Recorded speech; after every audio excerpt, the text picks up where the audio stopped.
श्री गुरु रविदास जी महाराज के पावन प्रगट उत्सव के अवसर पर दुर्गानगर मंडल के प्रधान गुरविंदर सिंह धानिया ने रविदास बस्ती में श्री गुरु रविदास जी महाराज के मंदिर में पहुंचकर शीश नवाया और श्रद्धा पूर्वक माथा टेका।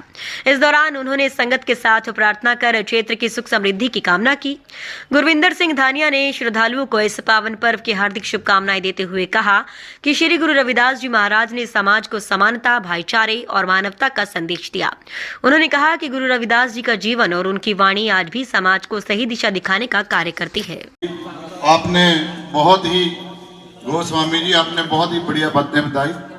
सबसे पहले मैं आज का दिन जो हमारे सभी लोगों के बीच में जो खुशी का दिन है, संत श्री गुरु रविदास महाराज जी का आज जन्म दिन हमारे पूरे देश और विदेश में मनाया जा रहा है और हम इस को जन्मदिन को मनाने के लिए आप लोगों के बीच में आए और कई मंदिरों में गए। ये हमारा सौभाग्य है।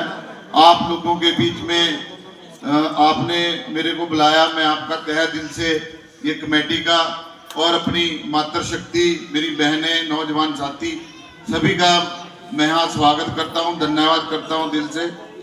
और आज बहुत ही हमारे लिए बहुत बड़ा दिन है, क्योंकि आज जो देश और विदेश में, हमारे देश में जो मान सम्मान हमारे रविदासिया समाज को मिला है, हम इस दिन को भूल नहीं सकते।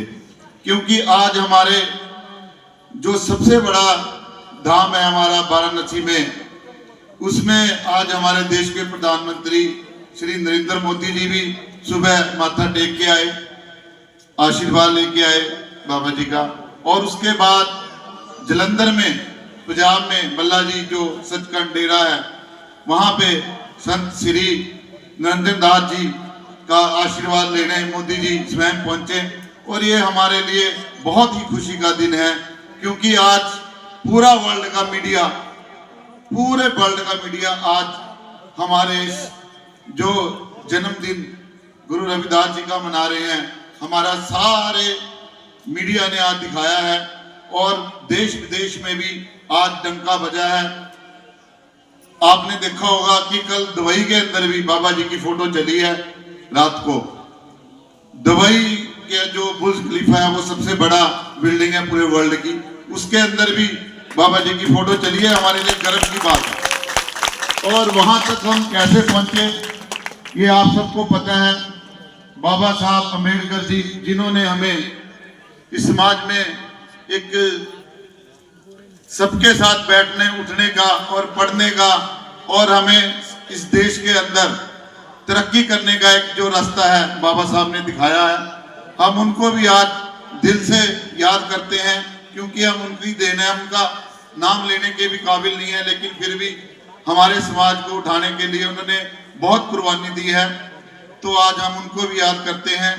और हमारे लिए एक और खुशी का मौका मिला है। कल कुरुक्षेत्र के अंदर हमारे बहुत ही माननीय मुख्यमंत्री श्री नायब सैनी जी ने वहां पे एक 5 एकड़ में एक बहुत ही भव्य मंदिर बनाना और अंबेडकर भवन, और वहां पे बच्चों को एजुकेशन और पढ़ाई के माध्यम से बहुत बड़े स्तर पे, कम से कम उन्होंने कल के 125 करोड़ रुपए की वहां पे घोषणा की है। हम इसके लिए भी उनका बहुत बहुत धन्यवाद करते हैं। और साथ ही आज हमारे बीच में दोपहर को पूर्व मंत्री श्री शिव गोयल जी आए थे, जिनका आशीर्वाद हमें मिलता रहता है। उन्होंने मुख्यमंत्री जी के कोष से घोषणा करके गए हैं कि इस धर्मशाला और मंदिर में जो भी काम आप एक कमेटी लगाएगी, चाहे वो 10 लाख का, चाहे 15 का, चाहे 20 का, कोई भी काम आप लिख के दोगे वो भी हमारा साथ के साथ टेंडर लगा के हो जाएगा। इसके लिए हम उनका भी बहुत बहुत धन्यवाद करते हैं। और आगे भी जो भी हम अपनी भारतीय जनता पार्टी की तरफ से भी आपको एक आश्वासन देते हैं कि जो भी हमारे लिए आगे भी कोई काम आएगा, आप हमारी सेवा लगाएंगे, हम उसमें बढ़ चढ़ के हिस्सा लेंगे। मैं एक बार फिर सारी संगत को अपनी तरफ से एक बार फिर बहुत बहुत शुभकामनाएं देता हूं आज के दिन को, जो ऐतिहासिक दिन बना हमारे इतिहास के अंदर, जो आज दिन लिखा गया है। और हमें सबको गर्व होना चाहिए अपने ऊपर कि हम इस समाज में पैदा हुए हैं, रमदासिया समाज में हम पैदा हुए हैं। कोई भी बंदा अपनी जात से छोटा बड़ा नहीं होता, वो कर्मों से छोटा बड़ा होता है। क्योंकि यहाँ सर्व समाज की हमें सदगुरु रविदास जी महाराज एक बात समझा के गए हैं कि जात पात को खत्म करना है, ऊंच नीच को खत्म करना है और सब समाज को लेके अपने साथ चलना है। मैं फिर एक बार, मेरी बातें बहनें बैठी हैं, भाई साहब ने बहुत बढ़िया बात कही कि अपने माँ बाप का आदर करो, क्योंकि उन्होंने पता नहीं किस मुसीबत में हमें यहाँ तक पहुंचाया है।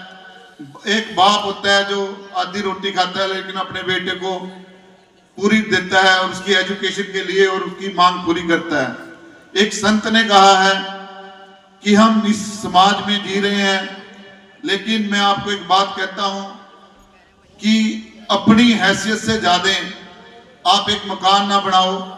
बहुत बड़ा मकान बना लिया, अपनी हैसियत से ज्यादा, अपनी हैसियत से ज्यादा कपड़े ना पहनो और दिखावा ना करो, लेकिन अपनी औकात से बढ़कर, अपनी हैसियत से बढ़कर अपने बच्चों को एजुकेशन जरूर दो, ताकि, क्योंकि हम हमारे से बंटवारा हो जाएगा, सब कुछ बांट सकते हैं लेकिन हमारे से कोई एजुकेशन नहीं सीख सकता और ना उसका बंटवारा होगा।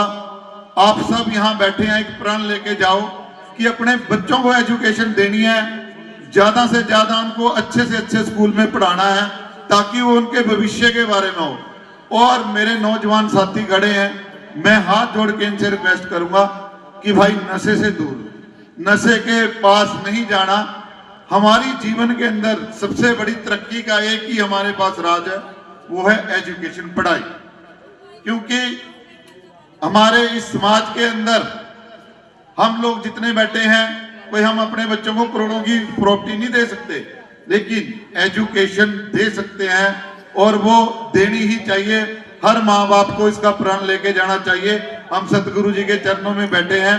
मेरी आपसे यही हाथ जोड़ के विनती है और मैं एक बार फिर आपको, यहाँ की कमेटी को फिर दिल की गहराइयों से धन्यवाद करता हूँ। आपका बहुत बहुत धन्यवाद।